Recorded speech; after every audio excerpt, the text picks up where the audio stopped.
अंकित सर्दियों की छुट्टियां मनाने के लिए भानगढ़ आया था। यहाँ पर अंकित के नाना और नानी रहती थी।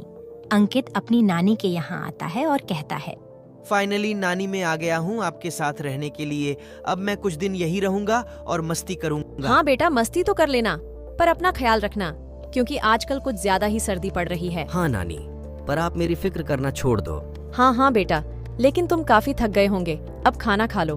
अंकित खाना खाने लग जाता है। फिर शाम को अंकित भानगढ़ घूमने के लिए निकल जाता है। वह पूरे भानगढ़ में घूमकर एक जंगल के बड़े से पेड़ के पास चला जाता है। वहाँ पर एक प्यारी सी लड़की रहती है। लड़की अंकित को देखकर अंकित के पास आती है और बोलती है, अरे लड़के, तुम कौन हो और यहाँ पर क्या कर रहे हो? रात होने वाली है, यहाँ से चले जाओ। हाँ मैं तो चला जाऊंगा, पर तुम कहाँ रहती हो? मुझे तुम्हारी आवाज बहुत ही प्यारी लगी। मैं तो यहीं पर रहती हूँ, पर अब तुम यहाँ से चले जाओ। ऐसा कहते ही अंकित वहाँ से चलकर अपने नानी के घर आ जाता है। अगले दिन शाम को फिर से अंकित इस लड़की को ढूंढता ढूंढता उस पेड़ के नीचे चला जाता है और कहता है, अरे ओ मीठी आवाज वाली, कहाँ हो? मैं तो यही हूँ, पर तुम आज फिर से यहाँ क्या करने आए हो? अरे यार, मैं तो तुमको बहुत अच्छी लड़की मानता हूँ, पर तुम तो मेरे को इग्नोर कर रही हो। चलो ये सब छोड़ो, तुम अपना नाम बताओ। अरे तुम मेरा नाम जानकर क्या करोगे?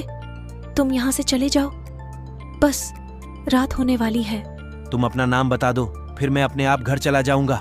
तुम्हारी मर्जी, अभी ठंड बढ़ेगी तो पता चलेगा। ऐसा कहकर लड़की पेड़ के उस तरफ चली जाती है, लेकिन अंकित वहीं खड़ा उसका इंतजार कर रहा था। काफी रात हो गई, सर्दी भी बढ़ गई, जिससे अंकित बेहोश होकर नीचे गिर गया। कुछ देर बाद उसे वापस होश आता है। अंकित के उठते ही अंकित की आंखें फटी की फटी रह जाती हैं, क्योंकि उसके सामने एक चुड़ैल हवा में उड़ रही थी।